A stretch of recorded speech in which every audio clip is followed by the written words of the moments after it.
Co-powered by Techno। नमस्कार, आपके साथ मैं हूं सुमेरा खान। सत्ता के सभी न्यूज मित्रों का स्वागत है।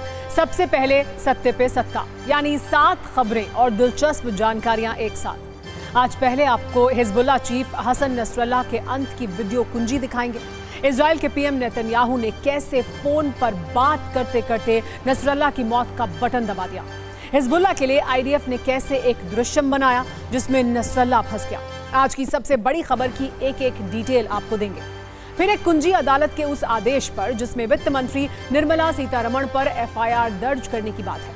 आरोप इलेक्टोरल बॉन्ड्स के जरिए जबरन वसूली के हैं, इसीलिए कांग्रेस वित्त मंत्री का इस्तीफा मांग रही है। इस पर सत्ता का क्लेश मचा हुआ है। आज हरियाणा में कांग्रेस ने अपना घोषणा पत्र भी जारी कर दिया और जनता को एमएसपी कानून समेत 7 गारंटी दी। इसमें 25 लाख तक का फ्री इलाज और महिलाओं को हर महीने 2000 रुपए वाला वादा भी शामिल है। हालांकि पीएम ने कहा है कि कांग्रेस एमएसपी पर झूठा वादा कर रही है। इसके बाद सत्ता में भारत की उस बेटी की बात जिसने यूएन के अंतर्राष्ट्रीय मंच पर पाकिस्तान की तसल्ली बख्श धुलाई की है। इस बेटी का नाम है भाविका मंगलनंदन, जिसका नाम शहबाज शरीफ शायद ही कभी भूलेंगे। आज हमने पाकिस्तान की बेइज्जती वाले कीवर्ड्स पर भी एक कुंजी बनाई है। वैसे आज भारतीयों के लिए एक और गर्व का दिन है, क्योंकि आज पाकिस्तान पर सर्जिकल स्ट्राइक के 8 साल पूरे हो गए हैं। 28 सितंबर 2016 की वो तारीख जिसे पाकिस्तान, उसकी सेना और वहां पलने वाले आतंकी कभी नहीं भूल पाएंगे। आज पीएम ने जम्मू से इस पर क्या कहा, ये भी देखिएगा। हालांकि जम्मू कश्मीर में तीसरे चरण के चुनाव से पहले आज आतंकियों और सुरक्षा बलों के बीच एक एनकाउंटर भी हुआ है, जिसमें 2 दहशतगर्द मारे गए हैं। हालांकि इसमें सेना के 4 जवान और पुलिस के 1 ऑफिसर घायल भी हुए हैं। और सत्ता में आज एक नंबर उन गेम डॉग लवर्स के लिए जो आवारा कुत्तों के आतंक पर पशु प्रेम वाला झंडा उठा लेते हैं। एक रिपोर्ट के अनुसार दिल्ली एनसीआर में आवारा कुत्ते रोज 1000 से अधिक लोगों को काट रहे हैं और इनमें ज्यादातर बच्चे हैं। इस चिंताजनक रिपोर्ट पर भी हमने सत्ता की एक कुंजी तैयार की है। सत्ता की खबरों का मेन्यू कार्ड वैसे तो कई बड़ी खबरों से सजा हुआ है, लेकिन आज हम सबसे पहले दुनिया की सबसे बड़ी खबर की बात करने जा रहे हैं, जिसने इंटरनेशनल सत्ता को चौंका दिया है। और ये खबर है हिजबुल्लाह के चीफ हसन नसरल्लाह की मौत की, जिसे इजराइल ने मारने का दावा कर दिया है। और इस खबर के साथ ही अब ईरान से लेकर कई देशों तक पैनिक बटन दब गया है। माना जा रहा है कि जंग वाली ये चिंगारी अब बड़ी आग में बदलने वाली है। इसीलिए सत्ता की पहली वीडियो गाइड हम इसी खबर पर खोलते हैं। कल इजराइल की वायुसेना ने बेरूत में हिजबुल्लाह के कई अड्डों को मिट्टी में मिला दिया। इनमें से एक था हिजबुल्लाह का हेडक्वार्टर। इस एयर स्ट्राइक में इजरायली सेना ने 80 टन बॉम्ब से हमला किया। इसके बाद सवाल था कि क्या हिजबुल्लाह का चीफ नसरल्लाह भी मारा गया, लेकिन कई घंटे के अगर मगर के बाद अब यह साफ हो गया है कि इजराइल ने नसरल्लाह के आतंक का अंत कर दिया है। खुद इजराइल डिफेंस फोर्सेस ने इसका ऐलान किया कि अब दुनिया को नसरल्लाह से डरने की जरूरत नहीं है, वो अब आतंक नहीं फैला पाएगा। बताया जा रहा है कि इस दावे के बाद अब हिजबुल्लाह ने भी ये मान लिया है कि शुक्रवार रात 9:30 बजे इजराइल के हवाई हमलों में नसरल्लाह की मौत हो गई है। लेकिन आखिर इस हमले का प्लान कैसे बना, ऑपरेशन कैसे शुरू हुआ, नसरल्लाह के अंत की स्क्रिप्ट कैसे लिखी गई, इस पर सत्ता की कुंजी आइए खोलते हैं। दरअसल इजराइल ने हिजबुल्लाह के चीफ हसन नसरल्लाह को खत्म करने के लिए एक खास रणनीति पर काम किया। नसरल्लाह के खिलाफ एक ऑपरेशन शुरू किया गया जिसका नाम था ऑपरेशन न्यू ऑर्डर। और सबसे बड़ी बात, इजराइल के पीएम नेतन्याहू के न्यूयॉर्क जाने से पहले ही ऑपरेशन न्यू ऑर्डर को एक्टिवेट किया गया। फिर अमेरिका से बेरूत पर एयर स्ट्राइक के लिए बटन दबाया। नेतन्याहू के इसी ग्रीन सिग्नल के साथ बेरूत पर बंकर बस्टर बॉम्ब गिराए गए। और जब ये सब कुछ हो रहा था, उस वक्त आईडीएफ के चीफ खुद वॉर रूम में मौजूद थे और एयर स्ट्राइक की एक एक डिटेल नेतन्याहू को पहुंचा रहे थे। बताया जा रहा है कि इजराइल के प्रधानमंत्री बेंयामिन नेतन्याहू ने यूएन में भाषण देने के बाद अपने होटल रूम से हिजबुल्लाह के हेडक्वार्टर पर हमले की इजाजत दी थी। अटैक के बाद इजरायली पीएम ऑफिस ने नेतन्याहू की एक तस्वीर जारी की थी, जिसमें वो लैंडलाइन फोन से लेबनान में हमले का आदेश दे रहे हैं। सिर्फ 7 कदम में कैसे नसरल्लाह के अंत की स्क्रिप्ट लिखी गई, अब ये समझिए। सबसे पहले इजरायली जासूसों को बेरूत में नसरल्लाह की लोकेशन मिली। लोकेशन की जानकारी खुफिया एजेंसी के हेडक्वार्टर में पहुंचाई गई। इसके बाद बिना देरी किए बेरूत पर एयर स्ट्राइक का फैसला किया गया। इजराइल डिफेंस फोर्सेस ने एयर स्ट्राइक के लिए अमेरिका गए प्रधानमंत्री नेतन्याहू से रजामंदी ली। इसके बाद खुद प्रधानमंत्री नेतन्याहू ने अमेरिका से एक डिवाइस का बटन दबाया और फोन पर बात करते करते जैसे ही नेतन्याहू ने यह बटन दबाया, बेरूत में इजरायली वायुसेना का ऑपरेशन न्यू ऑर्डर शुरू हो गया। इत्तेफाक देखिए, यह खबर उस दिन आई है जब पाकिस्तान पर भारत की सर्जिकल स्ट्राइक के 8 साल पूरे हुए हैं। शायद हमारे बहुत सारे न्यूज़ मित्रों को यह खबर देखकर और उसकी तस्वीरें देखकर आज उस सर्जिकल स्ट्राइक की भी याद आ जाएगी, क्योंकि यहाँ भी इजराइल ने लेबनान के घर में घुसकर हिजबुल्लाह को मारा है। बस नसरल्लाह का अंत सर्जिकल स्ट्राइक की जगह एयर स्ट्राइक में किया गया है।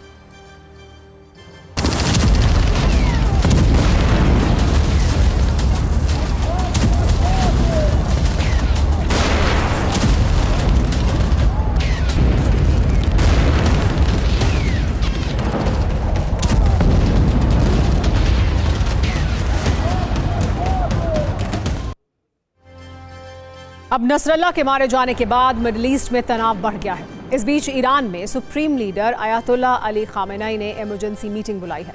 खामेनेई को सुरक्षित स्थान पर भेज दिया गया है, लेकिन इजराइल ने अपने दृश्य में नसरल्लाह को कैसे फंसाया, ये दिलचस्प डिटेल भी सुन लीजिए। दावा किया जा रहा है कि इजराइल के पीएम नेतन्याहू का अमेरिका दौरा अचानक प्लान किया गया। इस खबर को पूरी तैयारी के साथ मीडिया में रिलीज किया गया, जिसे देखकर हिजबुल्लाह चीफ हसन नसरल्लाह को यह लगा कि अभी इजराइल कोई बड़ा हमला नहीं करेगा और हिजबुल्लाह को लगा कि यही कोई भी मूवमेंट करने का सही वक्त है। ये सोचकर नसरल्लाह समेत टॉप कमांडर को बेरूत में हिजबुल्लाह के मुख्यालय में जाने की इजाजत दी गई और जैसे ही नसरल्लाह मुख्यालय पहुंचा, इजराइल ने बंकर बस्टर बॉम्ब से उस पर हमला कर दिया। यानी इजराइल ने दिखाया कुछ और जबकि किया कुछ और इस तरह से अब इजराइल नसरल्लाह एंड फैमिली के आधे से ज्यादा सदस्यों को मार चुका है। आपने फिल्मों में हैप्पी एंडिंग जरूर देखी होगी, लेकिन नसरल्लाह एंड फैमिली की इजरायली एंडिंग हम आइए आपको दिखाते हैं। कल इजराइल ने ऑपरेशन न्यू ऑर्डर के तहत हिजबुल्लाह के चीफ हसन नसरल्लाह का अंत कर दिया।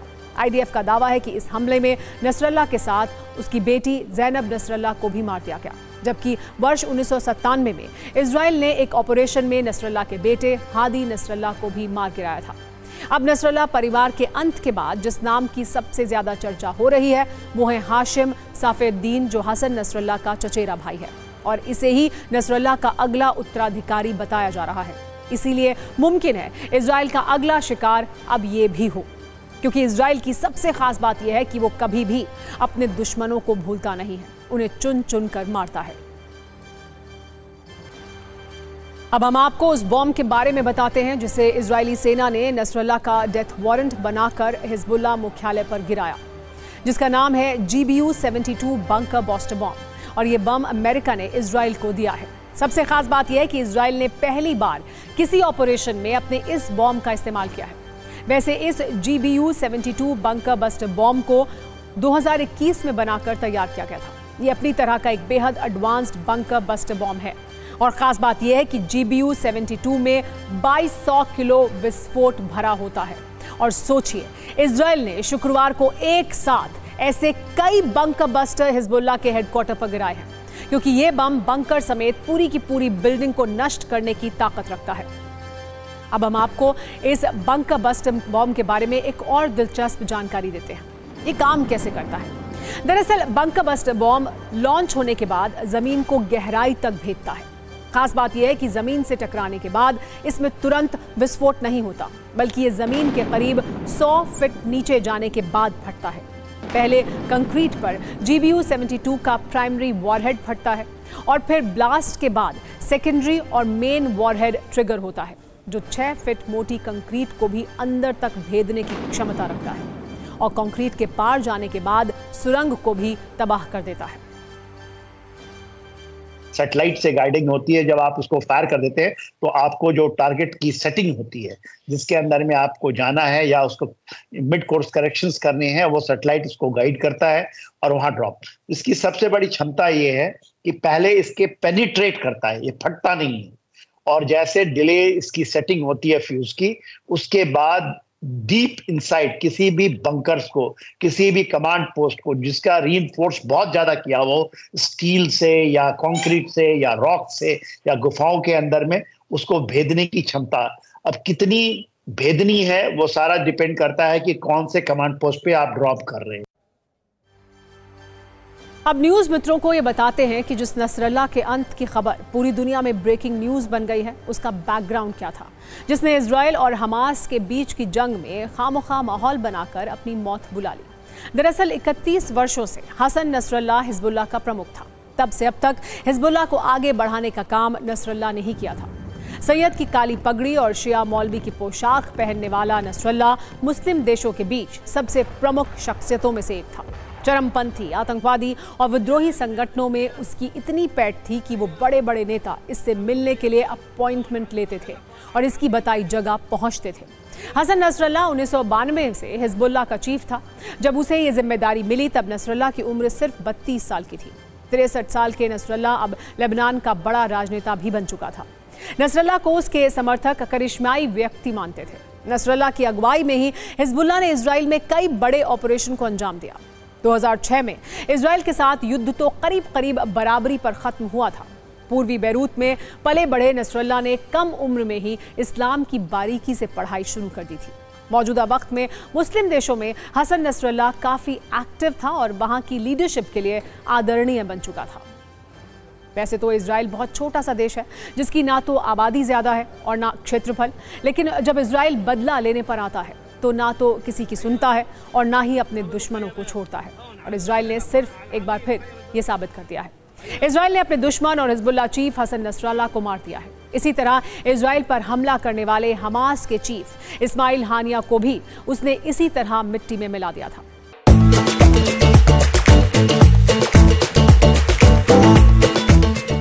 हमास के टॉप कमांडर मोहम्मद दायफ को भी मार गिराया जा चुका है, जबकि 1972 के म्यूनिक ओलंपिक में इजराइल के खिलाड़ियों पर हमला करने वाले मास्टरमाइंड अली हसन सलामेह को भी उसने बख्शा नहीं था। यानी इजराइल का संदेश क्लियर है, छेड़ोगे तो छोड़ेंगे नहीं। भारत की बेटी भाविका मंगल नंदन ने, जिन्होंने यूएन के मंच से पाकिस्तान की ऐसी अंतर्राष्ट्रीय बेइज्जती की जिसे शायद ही वो कभी भूल पाएगा। पाकिस्तान के प्रधानमंत्री शहबाज शरीफ ने भारत को लेकर यूएन में कई प्रोपेगेंडा फैलाए थे, लेकिन जब भारत की बारी आई तो भाविका मंगल नंदन ने ऐसी धुलाई की जिससे पाकिस्तान को थोड़ी सी सद्बुद्धि जरूर आनी चाहिए।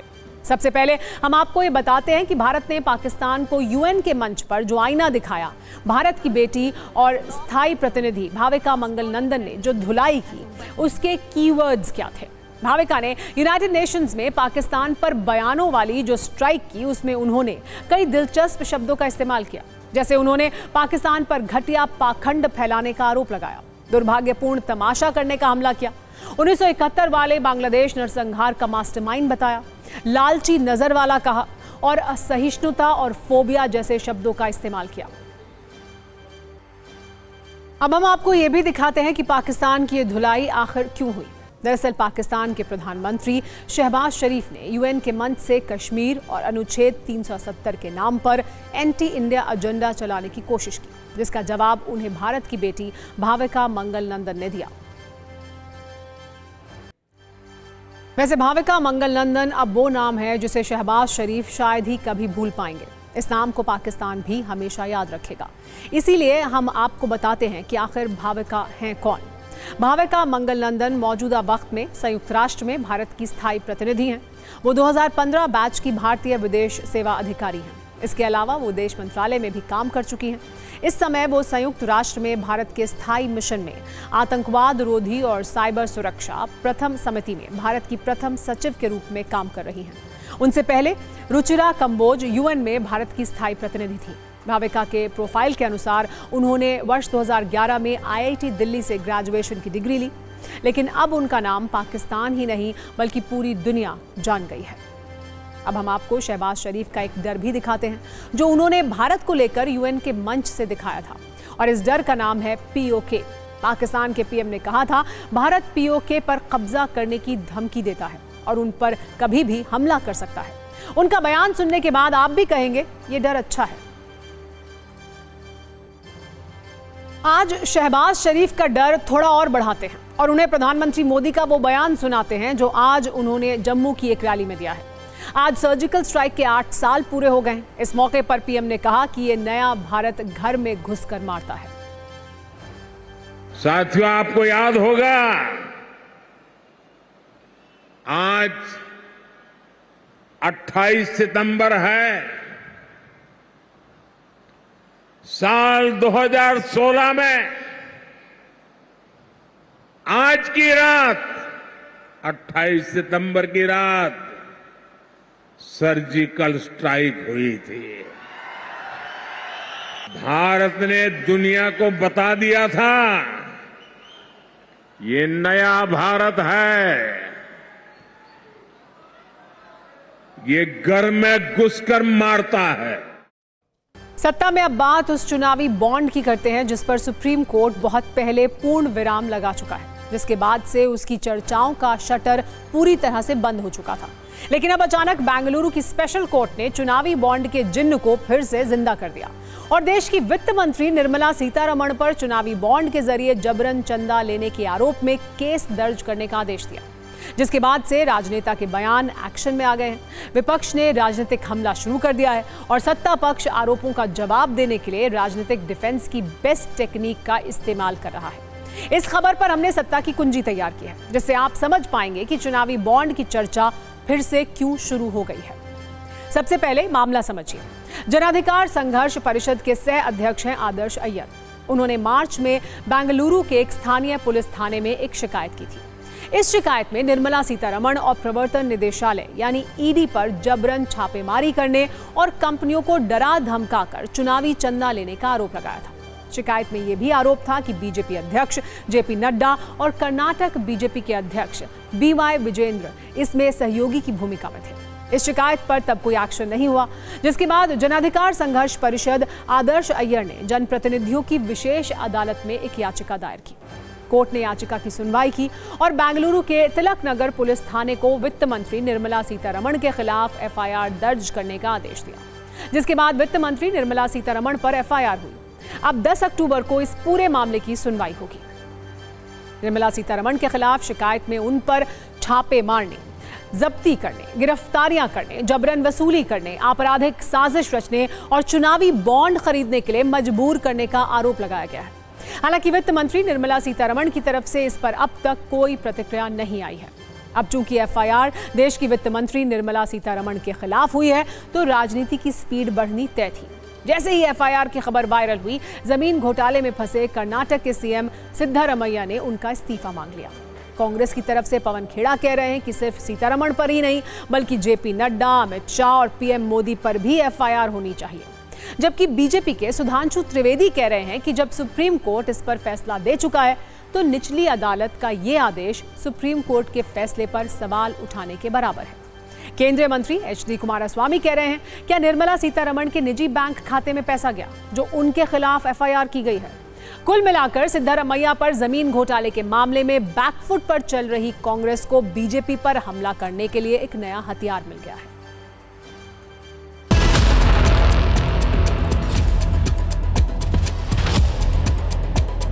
इलेक्टोरल बॉन्ड के मुद्दे के ऊपर जब सर्वोच्च न्यायालय अपना निर्णय दे चुका है, तो मुझे लगता है कि यदि कोई उसके बाद यह विषय कहना चाहे तो ये अपने आप में हास्यास्पद ही नहीं, ये दर्शाता है कि ये लोग संविधान के प्रति कितनी अवमानना रखते, यानी संविधान इनके दौरे हुकूमत में खतरे में होता है।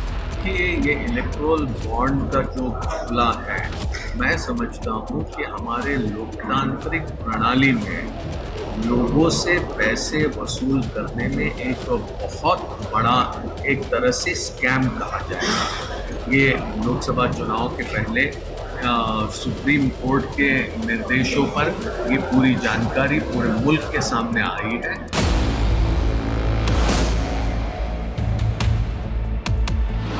कोर्ट का आदेश हुआ है एफआईआर करने के लिए, और ये एफआईआर सिर्फ निर्मला जी पर नहीं होनी चाहिए, भारतीय जनता पार्टी के अध्यक्ष पर होनी चाहिए, प्रधानमंत्री और गृह मंत्री पर होनी चाहिए। This was done as per the law passed by the parliament, and many of the parties which are opposing to this that system, that is electoral bond system, they only supported. This is a law. This is done as per the law. What is the order they have given? Let us study it. But at the outset, I am telling it is uncomparable to Siddaramaia's case. चुनाव प्रचार की बात करते हैं, जहां weekend होने के बाद भी नेताओं के चुनावी भाषण में कोई कमी नहीं देखी गई। जम्मू कश्मीर से लेकर हरियाणा तक आज नेताओं को धुआंधार चुनाव प्रचार करने का मौका मिला। प्रधानमंत्री नरेंद्र मोदी ने जम्मू और हरियाणा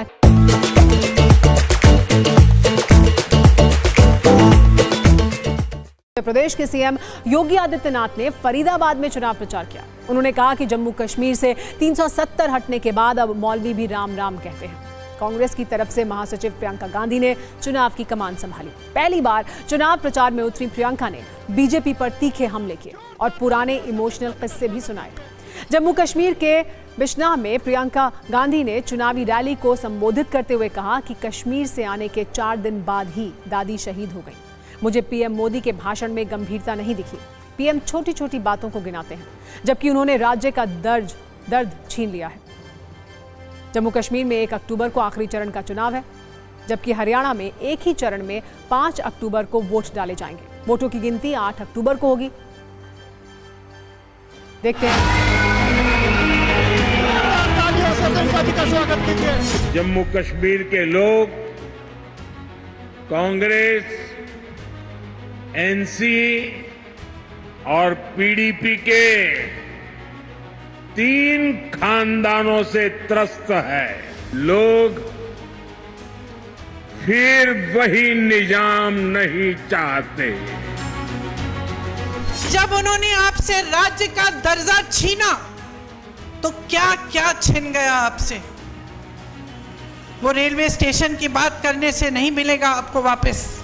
वो ये कहने से कि मैंने जम्मू में आईफल टावर जैसा एक ब्रिज बनाया है, वो आपको वापस नहीं मिलेगा। वो आपका हक था।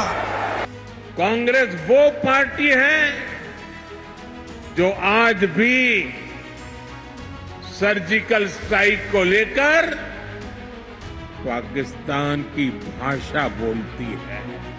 और आप अग्निवीर लाते हैं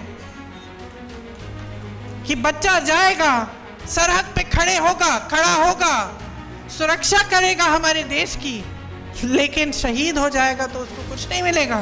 कांग्रेस की गलत नीतियों ने आपको सिर्फ और सिर्फ तबाही दी है। तो देखिए, जम्मू कश्मीर में 1 अक्टूबर को आखिरी चरण का चुनाव है, जबकि हरियाणा में एक ही चरण में 5 अक्टूबर को वोट डाले जाएंगे। वोटों की गिनती 8 अक्टूबर को होगी। नरेंद्र मोदी 3.0 की सरकार बनने के बाद ये पहला चुनाव है, इसलिए इसे लेकर पक्ष और विपक्ष दोनों आक्रामक हैं। अब उत्तर प्रदेश सरकार के उस फैसले की बात करते हैं जिसमें पार्किंग माफियाओं और जहां तहां खड़ी गाड़ी छोड़ देने वाले लोगों की मुसीबत बढ़ सकती है। उत्तर प्रदेश सरकार अब शहरों में घर के बाहर गाड़ी खड़ी करने पर पार्किंग फीस लेने की तैयारी में है।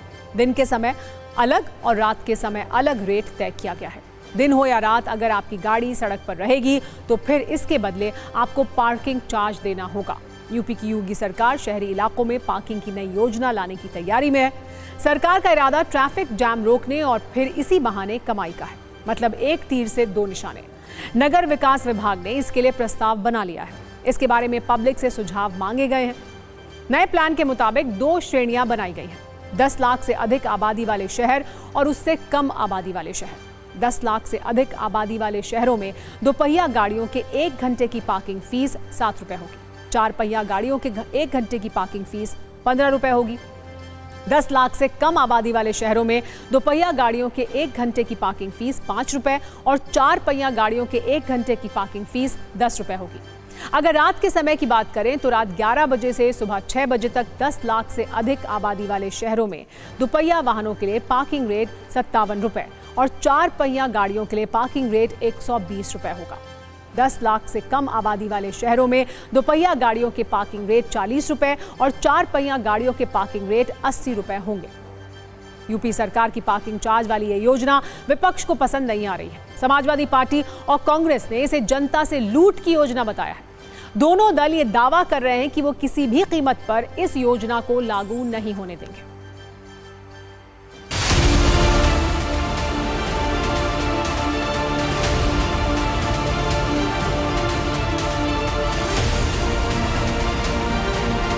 घर के सामने खाली सड़क पे अगर कोई गाड़ी खड़ी है भगवान भरोसे और उस पर अगर नगर निगम या कोई पैसा मांगता है तो मुझे तो लगता है कि जनता के साथ ये ठगी की संज्ञा में आता है।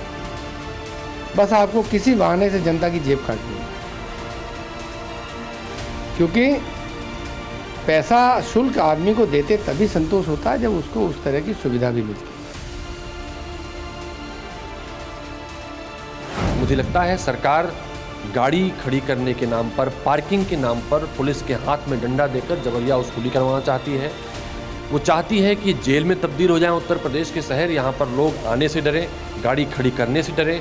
कब पुलिस वाला गाड़ी का काउंटर कर दे, कब पुलिस वाला जबरन वसूली की गाड़ी उठा ले जाए, लोग उत्तर प्रदेश में डरे, भय का माहौल हो।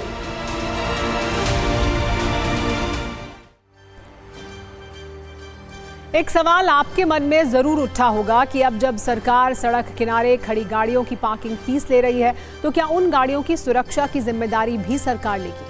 नई योजना में इसका कोई जिक्र नहीं है, यानी फीस तो ली जाएगी लेकिन सुरक्षा की कोई गारंटी नहीं है। दिल्ली और राष्ट्रीय राजधानी क्षेत्र यानी एनसीआर में कुत्तों के काटने की संख्या पर आधारित है।